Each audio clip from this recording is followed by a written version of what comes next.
Alors, pour ce jeudi, je vais vous faire travailler un petit peu rapidement avant de compléter le paragraphe 2 de la leçon. Parce que je voudrais que vous trouviez vous-même une règle plutôt que je vous la donne sans que vous compreniez trop d'où ça sort. Donc pour ça, j'ai sorti une expression numérique.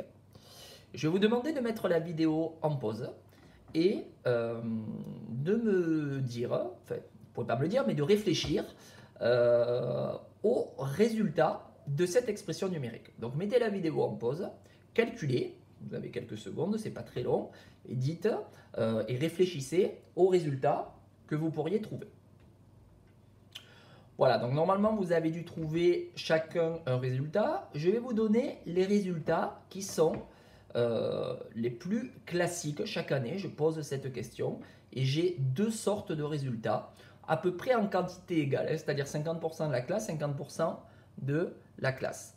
J'ai un résultat qui vaut 9 et j'ai un résultat qui vaut 17. Alors, ceux qui ont trouvé 9, forcément, ne comprennent pas d'où sort le 17. Et ceux qui ont trouvé 17 ne comprennent pas forcément d'où sort le 9. Alors, ici, je vais vous expliquer en fait d'où sort le 9 et d'où sort le 17. Et puis après, il faudra trouver quel est le bon résultat. Parce que sur une même expression numérique, on ne peut pas avoir deux résultats différents. Je vais commencer par le 17. Pour les élèves qui ont trouvé 17, eh bien, ils ont dû faire 10 plus 5, ça fait 15. 15 moins 2, ça fait 13. 13 plus 4, ça fait 17. Donc certains élèves ont dû faire ça et ils ont trouvé 17. Je ne vous dis pas si c'est le résultat qui est juste ou si c'est le résultat qui est faux. Pour ceux qui ont trouvé 9, ils ont dû faire 10 plus 5, ça fait 15. 2 plus 4, ça fait 6. Et donc 15 moins 6, ça fait 9. Voilà les deux résultats qui ressortent à chaque fois sur ces opérations. Alors, il y en a forcément un des deux qui est juste. Et puis, on va regarder ensemble, on va essayer de trouver lequel. Et puis, ça nous permettra de sortir une règle.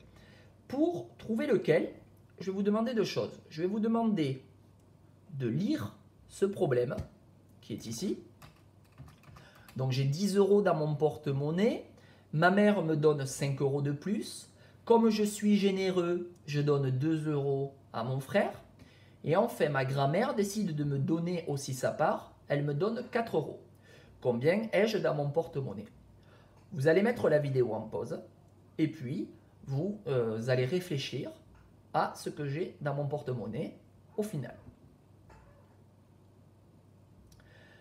Donc, vous avez dû réfléchir et vous avez dû trouver dans le porte-monnaie. J'ai 10 € dans le porte-monnaie. Ma mère me donne 5 € de plus. Donc ça veut dire que dans mon porte-monnaie, j'ai 15 €. Comme je suis généreux, je donne 2 € à mon frère.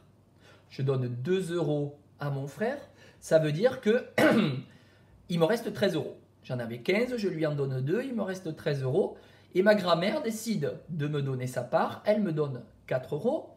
Donc ça veut dire qu'au final, j'ai 17 €.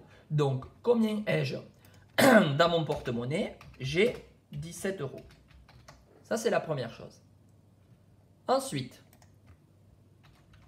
ce problème, il peut être résumé à l'aide d'une expression numérique. Une expression numérique, on va lui donner un nom, on va l'appeler A. Et c'est-à-dire qu'on peut donner ce problème, on peut résumer ce problème sous forme d'une expression numérique que je vais appeler petit a, grand A. Donc j'ai 10 € dans mon porte-monnaie. Donc je pars de 10 €. Ma mère me donne 5 € de plus. Donc j'ai 5 € de plus 5. Comme je suis généreux, je donne 2 € à mon frère. Donc j'enlève 2 € de mon porte-monnaie. Et enfin, ma grand-mère décide de me donner aussi sa part. Elle me donne 4 €. Donc elle me donne plus 4. Voilà l'expression numérique qui est associée à mon problème. Je pense que vous l'avez compris. À chaque fois qu'on me donne de l'argent, je mets plus, puisque c'est ce que j'ai dans mon porte-monnaie. Et quand j'enlève de l'argent de mon porte-monnaie, je mets moins. Donc, cette expression numérique, 10 plus 5 moins 2 plus 4, eh bien, je sais qu'elle est égale à 17 €. D'accord? Puisque j'ai calculé juste avant combien j'avais dans mon porte-monnaie. Donc, 10 plus 5 moins 2 plus 4, c'est l'expression que je vous ai donnée au début. Et je sais que cette expression, je viens de le prouver grâce à mon problème concret, ici, à mon exemple concret. Je sais que ça fait 17. Donc voilà, quelle était la bonne réponse.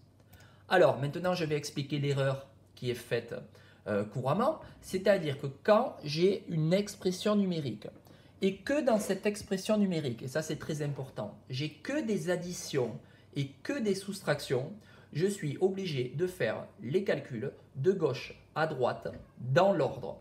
Je suis obligé de faire 10 plus 5, puis ensuite de faire moins 2, puis ensuite de faire plus 4. Je ne peux pas faire l'erreur qui a été faite ici, c'est-à-dire de faire le 10 plus 5 et aussi le 2 plus 4. Ça, j'aurais pu le faire si j'avais eu des parenthèses autour de 10 plus 5 et autour du 2 plus 4, mais ça, je n'ai pas le droit de le faire. Voilà pour cette activité. Donc, ça sera une règle qu'il faudra connaître et se rappeler. Lorsque j'ai une expression numérique avec uniquement des additions et uniquement des soustractions, j'effectue les calculs de gauche à droite. Donc, je vous laisse mettre en pause pour prendre le chapitre 13. Vous l'avez peut-être déjà sous les yeux. Et on va faire le grand 2 qui s'appelle calcul d'une expression numérique sans parenthèse, donc c'est le cas, et composé uniquement d'addition et de soustraction. Donc pour calculer une telle expression numérique, lorsqu'il n'y a pas de parenthèse et qu'il n'y a que des additions et de soustractions, j'insiste parce que lorsqu'on va y rajouter des multiplications, ça ne sera plus la même règle, on commence par effectuer le calcul le plus à gauche. Donc on va faire un premier exemple ici, que vous allez remplir au fur et à mesure. J'ai 15 moins 6 plus 2.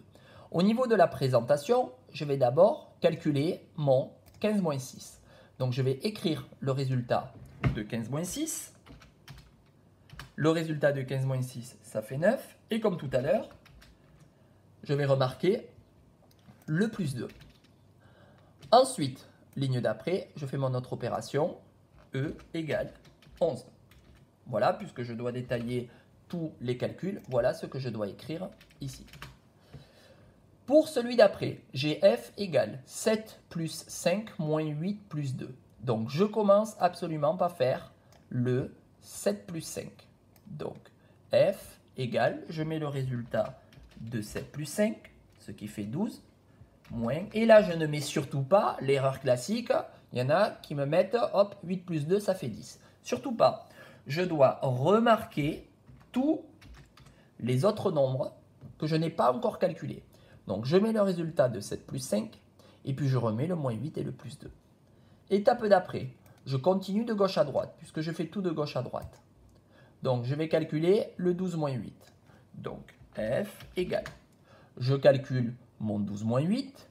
Mon 12 moins 8, ça fait 4. Et je remets le plus 2. Vous voyez que le plus 2, il suit tout le long. Même si on ne s'en servira que sur cette dernière étape, il suit quand même tout le long. Pour le G, donc là pareil, je vais commencer par le 12 moins 3.